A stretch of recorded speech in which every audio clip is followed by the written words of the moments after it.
Hello everyone, in the recipe video la 3 tasty chutney recipes with avocado, mini bell peppers and coconut use பண்ணி எப்படி பண்றதுன்னு பார்க்கலாம்.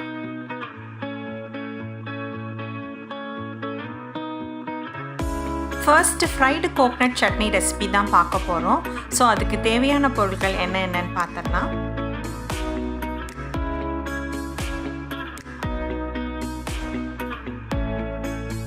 இப்போ நம்ம எடுத்துக்கிற 1 cup grated coconut ஒரு brown color வர வரைக்கும் fry பண்ணி எடுத்து வச்சுக்கோங்க. Fry பண்ணும்போது உங்க ஸ்டவ்வோட flame வந்து medium levelல இருக்கிற மாதிரி பார்த்துக்கோங்க. Next நம்ம எடுத்துக்கிற red chilli fry பண்ணனும்.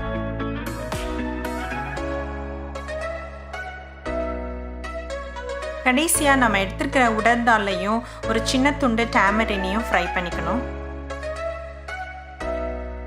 நம்ம ஃப்ரை பண்ண இன்கிரிடியன்ட்ஸோட 1/4 டேபிள்ஸ்பூன் காயப்பொடி, கொஞ்சம் சால்ட், அப்புறம் கொஞ்சமாக தண்ணி சேர்த்து ஒரு திக்கு கன்சிஸ்டன்சிக்கு கிரைண்ட் பண்ணி எடுத்தால் நம்ம சுவையான ஃப்ரைடு கோகனட் சட்னி ரெடி ஆகிடும். நெக்ஸ்ட்டு பெல் பெப்பர் சட்னி எப்படி பண்ணுறதுன்னு பார்க்கலாம். ரஃப்லி chopped mini bell peppers, onions and tomatoes. ஒரு பேனில் கொஞ்சம் ஆயில் சேர்த்து 3 ரெட் சில்லி அண்ட் உடற்தால், அதுக்கப்புறம் நம்ம சாப் பண்ணி வச்சுருந்த இன்க்ரீடியன்ட்ஸை ஒன்றா சேர்த்து ஃப்ரை பண்ணணும்.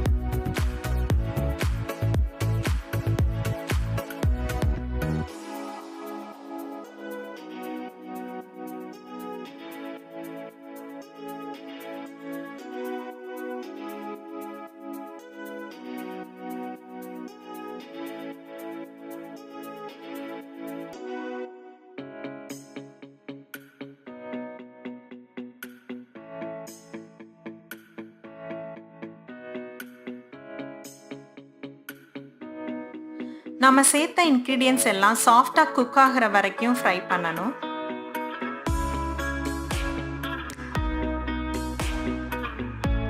நம்ம ஃப்ரை பண்ண இன்க்ரீடியன்ட்ஸோட கொஞ்சம் சால்ட் சேர்த்து நல்லா பிளெண்ட் பண்ணி எடுத்துக்கோங்க. இந்த சட்னி அரைக்கும் போது தண்ணி எதுவும் சேர்க்க வேண்டாம். அப்படி உங்களுக்கு தேவைப்பட்டால் அரைச்சதுக்கப்புறம் நீங்கள் சேர்த்துக்கலாம்.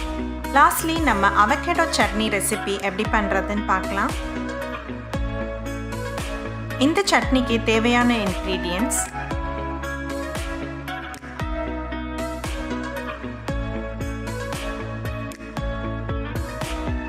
நம்ம எடுத்துருக்கிற எல்லா இன்க்ரீடியன்ட்ஸையும் டைரெக்டாக பிளெண்டரில் சேர்த்துட்டு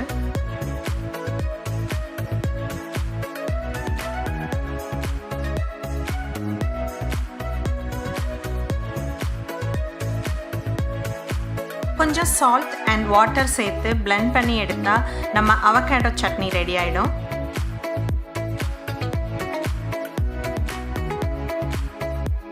கடைசியாக கொஞ்சம் மஸ்டர்ட் சீட், உடற்தால் அண்ட் கறி லீவ் சீசனிங் ஆட் பண்ணோம்னா நம்ம 3 டேஸ்டி சட்னி ரெடி ஆகிடும். இந்த 3 சட்னியும் இட்லி தோசைக்கு ரொம்ப ஆப்டாக இருக்கும். Fried coconut and bell pepper chutney வந்து ஈஸியாக கெட்டு போகாது. ஸோ அதனால் ட்ராவலுக்கு ரொம்ப பர்ஃபெக்டான chutney. I hope you will try this recipe. As always, I thank you for watching and I'll see you next time.